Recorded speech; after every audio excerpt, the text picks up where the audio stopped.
Hey, Mr. Wiedemer here for Mr. Wiedemer's History. Welcome to 9.3. The Depression Worsens. Things in America have gone from great, joyous 1920s to the bad, dirty 30s, Great Depression. What does Hoover do about it? Not a whole lot. And so the Great Depression gets worse before it gets better. So, 9.3, you guys will be able to describe the domestic problems associated with the Great Depression. Alright, want the land of plenty. Fear and despair replaced the optimism of the 20s. Things were just looking bleak. People lost hope. Alright, lost confidence in all walks of life. Whether you're rich or poor, people lost hope. Business leaders hesitated to build new factories, bring new products. Things were just stagnant. Banks were unwilling to lend money or weren't even open. Right, stocks continually dropped. People just stopped investing in the stock market after the crash in 1929. Starvation existed in the midst of plenty. Right, problems for farmers resulted from overproduction. And they did anything and everything to stop this. They dumped milk. They slaughtered their own livestock. All and burned fields. All to try to stop overproduction, to help their cause out, make prices go up. Anything to help themselves. Alright, in this most famous picture, the migrant mother, Dorothea Lange, she was commissioned by Roosevelt to go out and help the Roosevelt's relocation act to relocate people from the Dust Bowl places, and just to take pictures of what's going on out there, to get public sentiment, to get congressional sentiment of to help out people. And this is one of the most famous migrant mother, Dorothea Lange, very famous photographer during the Great Depression. And people in cities had nothing to eat. They had to pick through the garbage for scraps, wait in line for the soup kitchen, bread lines, just to maybe get a bite to eat. It was just really bad. 25% of the population is unemployed. A quarter of the American population was unemployed. A quarter of the farms of America went under. That is just unbelievably crazy to just imagine. We think today, it was bad a couple years ago with over 10% unemployment. This was 25% of America was unemployed. Alright, human cost of the Depression. Alright, by 1933, salaries decreased by 40%, hourly wages decreased by 60%. Alright, in 1933, unemployment rate more than tripled, over 12 million. A quarter of America was unemployed. Bread lines, soup kitchens appeared all over. Government charities struggled to feed the poor. People were just desperate. They're losing hope. People, suicide rates went up. Alcohol was illegal. Just still going to, people get alcohol. One reason why they're going to bring alcohol back is to, get government money from alcohol, and also to help society when you're down depressed. All right, let's give them alcohol to deal with the problems. And also we get tax dollars from it. So that's one reason why the 21st Amendment to end prohibition happened during the Great Depression, because of the needs of alcohol during the Great Depression. Alright, RFC began loaning money to state governments for relief. All over the nation, families who couldn't pay rent made mortgage payments. They're going to create what's called Hoovervilles. Alright, yes, we're going to have Hoovervilles, Hoover blankets, Hoover flags. Alright, anything to, it shows that America blamed the President Hoover for the Great Depression. Okay, these shanty towns, makeshift towns, people living in there, dirt poor. Hoover flags, waving their, there's nothing in my pockets. Hoover blankets, newspapers laying on the park bench, just trying to stay warm. Alright, Hoover gets blamed for the Great Depression, and this shows you the public sentiment. Alright, some people even, like I said, doorways, park benches, street corners, everybody has selling apples. The apples has surplus. 5 cents, get your apple here! And people were just, selling apples, trying to make a dime. Brother, can you spare a dime? Old Bean Garage song, which is a video from last time. There's also hunger riots, looting grocery stores. It's madhouse. Think of post-apocalyptic video movies and TV shows you've seen. It's kind of like that. People just going crazy, just trying to survive. When desperate times calls for desperate measures, and you look out for your family, you look out for yourself, and you go into survival mode. And it doesn't matter. You do whatever it takes to protect yourself and your family. And that's what was going on here during the Great Depression. Alright? And the bonus army. Alright, what's the bonus army here? Well, in 1932, many veterans decided, you know what, we want our money that was promised to us for, fighting in World War I. Okay, Congress promised them in 1945 you'll get this. But in 1932, when America was broke, the people demanded that they get the money. So they're going to march on Washington. They're going to basically, stay there in Washington, wanting the money, demanding Congress to give them money. Okay, Congress, of course, rejected demands. They don't have this money. They can't do that. It'll bankrupt the country. All right, so they sent General Douglas MacArthur, who will be a very prominent in World War II. They sent him to charge, clear out the veterans, get rid of them, get out of here. All right, so we got work to be done. Not, you're getting in the way of it. And they demanded the payments. Okay, many Americans blamed Hoover for the use of brutal and excessive force to veterans. Driving them away. It was crazy. And these people just wanted the government to help them out. And the government refused to do so. And so they drove them out. This was the bonus army. They wanted their bonuses. It's their money and they want it now. Alright, Americans fear revolution. Remember, desperate times calls for desperate measures. So maybe a socialist revolution, a communist revolution. But they couldn't agree on how to revolutionize America, so nothing ever got done. Thankfully, democracy still prevailed and still thrived. People voted. Alright, to change. Okay, we can vote to change. Americans one good thing about America. If we don't like the way things are going, we can change. We can vote that person out of office.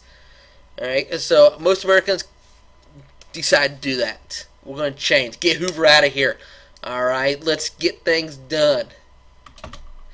Alright, quick review. The Great Depression worsened. Millions unemployed, living in shanty towns, Hoovervilles. World War I veterans demanded their pensions early. Just the bonus army. And people feared revolution in America. Communist revolution, socialist revolution. Things were changing. Things were getting crazy. Desperate times calls for desperate measures. Looting and riots and just madhouse. Alright, election of 1932. We have Franklin Delano Roosevelt from New York versus the incumbent Herbert Hoover. I wonder who's going to win this.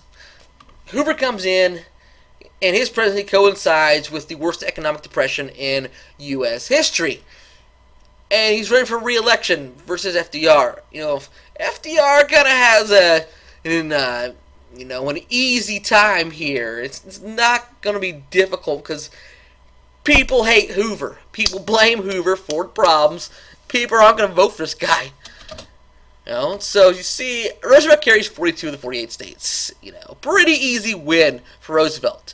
Hoover's going to blame the economic collapse abroad. He's not putting the blame on himself. Rightfully so. It wasn't his fault because things were going on long before he became president. He just happened to become president when the last straw broke the camel's back, the stock market crash. But overproduction, underconsumption, all that, buying on credit, all that was going on, prolonged slump in agriculture long before Hoover became office. But it happened when he was president, so he gets blamed for it. Roosevelt's going to carry it. It showed that the public's going to blame Republicans for the Depression.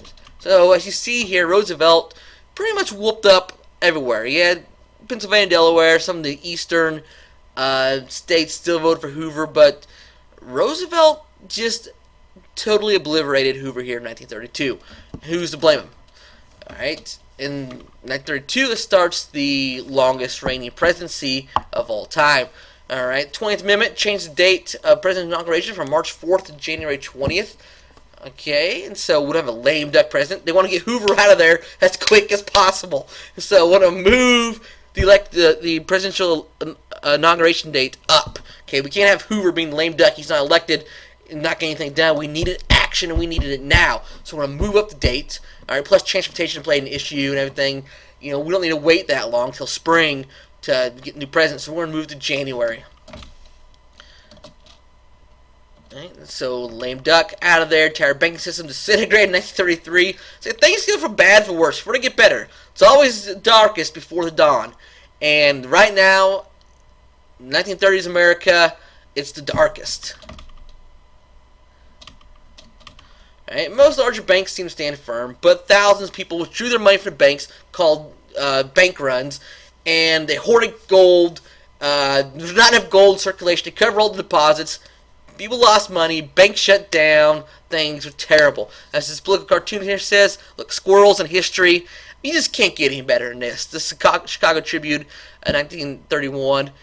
Wise economist asks a question, but why didn't you save some money for the future when times were good? And the guy's like, I did. I saved in the bank. Yeah, filthy squirrel. And so, he saved in the bank, the bank lost all of his money. And so, state governors closed all banks in the state until confidence restored. Bad to worse. Oh, did I say bad to worse? Yeah, there's a little thing called the Dust Bowl. So in the East, things were going crazy, but in the West, things were awful for a long time and got worse. The Dust Bowl. Great video clip. Go check it out. Mystery Rumor History on YouTube. Started when farmers were tempted to grow wheat and cotton grazing lands. They overproduced. Okay, lands that weren't supposed to be farmed on, they farmed on, and they overproduced. They ruined the land and caused the Dust Bowl. Alright, so overproduction, new technology, prolonged drought are going to cause the great Dust Bowl.